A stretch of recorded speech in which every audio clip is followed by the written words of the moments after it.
Chapter 8. The description of the form and features of Vasanta.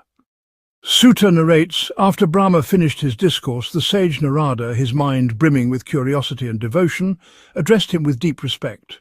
Narada's inquiry.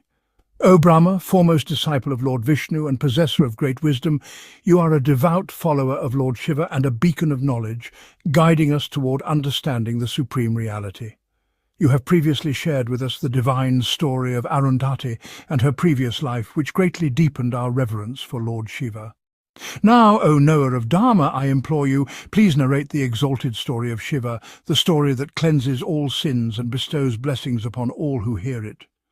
What transpired after Kama found joy in his marriage, when Sandhya left for her penance and others went their separate ways? Sutta's continuation. Hearing these words from the noble-hearted Narada, Brahma's pleasure grew even more.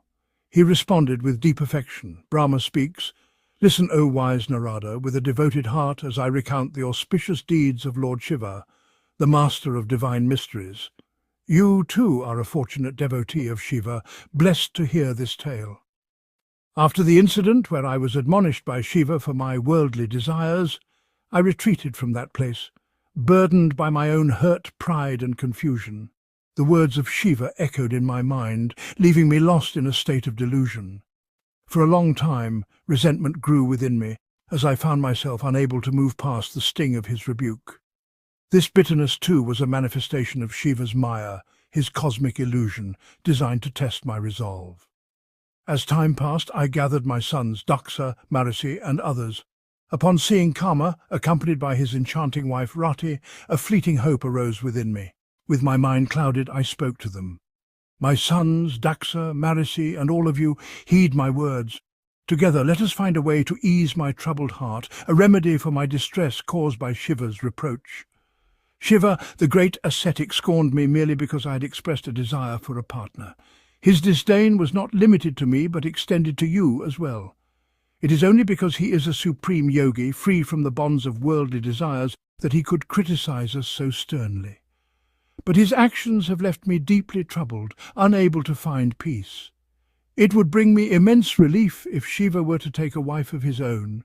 Yet, despite my wish, I realize how difficult it would be to bring this desire to fruition. Shiva's heart is untouched by desire, and his mind remains unshaken by the allure of women. Who among the beings in the three worlds could ever hope to captivate him? Even Kama, the god of love, might struggle to influence Lord Shiva, who is ever steadfast in his spiritual practice and untouched by the allure of earthly pleasures. Yet, unless Shiva himself experiences the joys of love, creation will remain incomplete and lack the vibrant energy needed for its growth as he himself has ordained. Across the cosmos, beings may fall prey to the illusions cast by Vishnu or by Shiva. But in the case of Shiva, who has renounced the world and is supremely detached, only Kama could attempt to sway him. There is no doubt about it. With these words I glanced meaningfully at Daksha and my other sons, then turned to Kama and Rati, who stood before me. Brahma's request to Kama. O Kama, son most dear to me, bestower of joy, pay close attention. In the company of your beloved Rati, listen to my request. You both shine brightly together, like Vishnu with Lakshmi or the moon with the night. Your union is a testament to the beauty of marital harmony, and it is you who can become the herald of the universe's renewal. Your task is to enchant Lord Shiva for the sake of the world's well-being, so that he may desire a wife and thereby enrich the universe with his grace.